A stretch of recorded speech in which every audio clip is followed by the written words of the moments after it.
China thought it could effortlessly crush Russian economy by supporting Western sanctions against Russia and become the only superpower of the world. But India has now effectively blocked NATO's and China's collective efforts to punish Russia and create a new world order led by the CCP-ruled nation.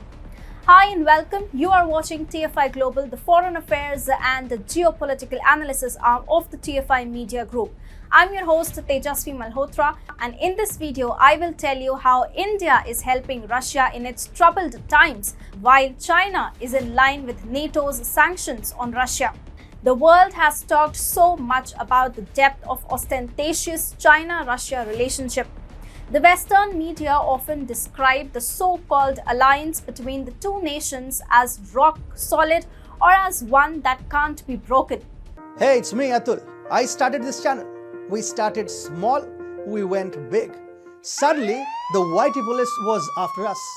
We dodged and ducked, but the algos got us really bad. So we designed our own app. It's free. We never asked for money, we never will. But the droid called us too sensitive and blocked us. We still have an Apple app. Join us and fast, because if you don't, we will cease to exist. Check out the link in the description. Now, after analyzing China's ambiguous stance throughout this whole Russia-Ukraine crisis, it can be said that the relations between the two giants overwhelmingly corresponds to a marriage of convenience. China may have stressed its strong ties with Russia over the past years. The rift in this relationship has now been laid bare.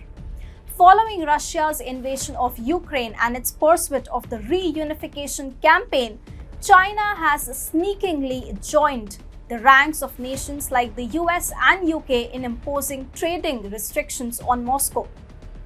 Bloomberg on Friday reported that China's crude oil importers have now halted oil imports from the Russian Far East region.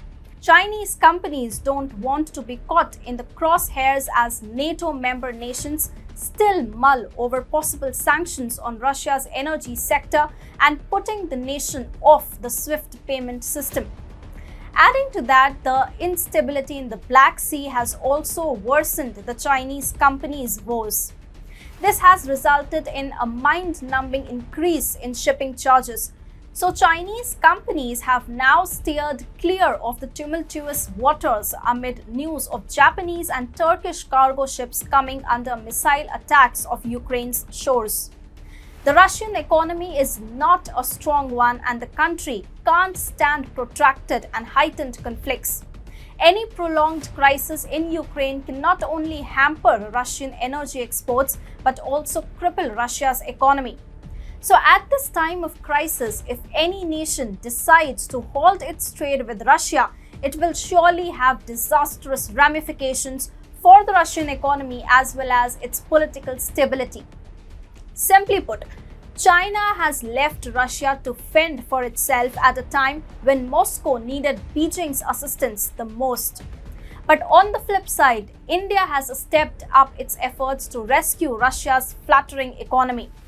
Indian state-backed refiner Indian Oil Corporation is believed to have bought Russian Urals crude for the first time in 2 years. Reuters reported that IOC bought 2 million barrels of Urals crude from European traders Vital and Trafigura, which will be delivered in April. This means that India has effectively blocked the West's efforts to disrupt Russia's oil supply chains.